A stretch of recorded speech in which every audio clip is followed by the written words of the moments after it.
This is called Concerns.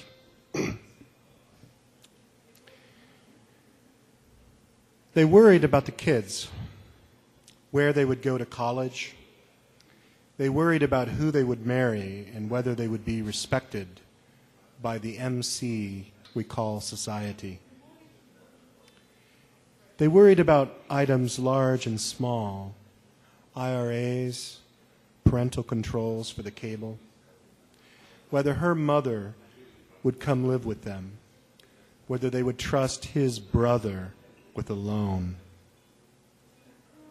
Within a few years, they would worry about where to vacation.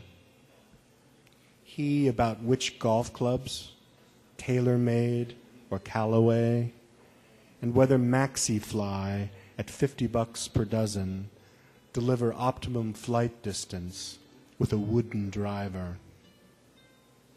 She might worry if he made love to her out of duty or a quiet accession. He, if Viagra was what kept them in bed when they weren't tired.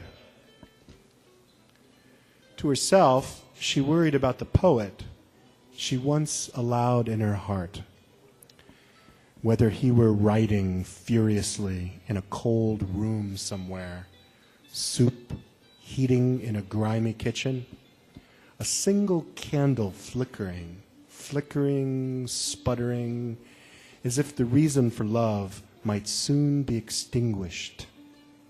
Writing, questioning whether love in mortal bodies provides any light or lasts into the afterlife. Wondering if even in death we are relieved of any of our concerns.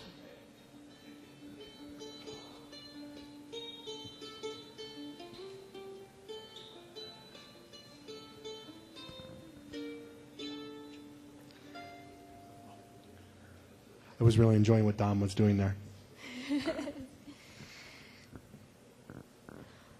So, Kherry writes a lot about couples and marriage and stuff like that. And what I admire about his poems are that he's able to write in ways that are much more frank than I can write. I always have to approach things very slantedly through metaphor. I just can't say it out straight.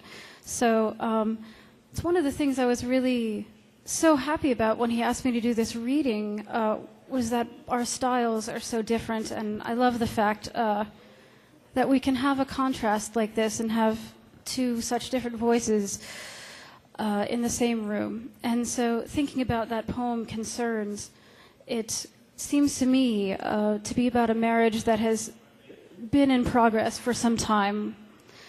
I'd like to talk about marriage from a slightly different point of view. I read a lot of folk tales and fairy tales, and many of those inspire poems for me. And I see the title of this particular folk tale as a metaphor for making the decision to get married. And I was still a newlywed when I wrote this poem.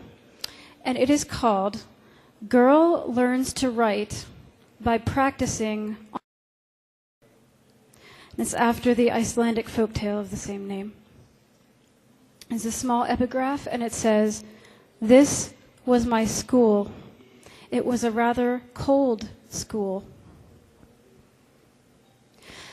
If I had that glittering sunshot slate in front of me, would I be brave enough to manage more than this drunken scribble, this crude pictograph whose lines trail off, start again, trail off?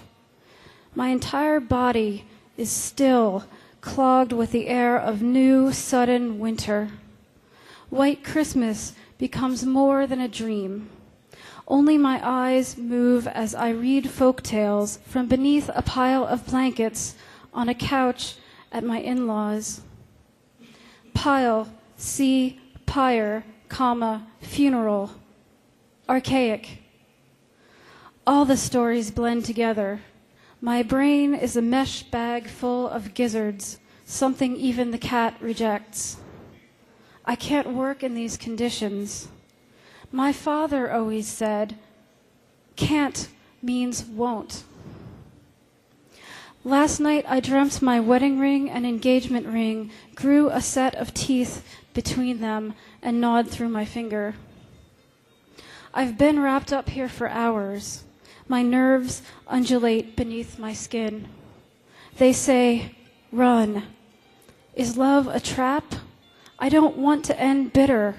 A life-size doll with thread for a mouth, wobbling around her lonely apartment, a handful of grain filling her chest.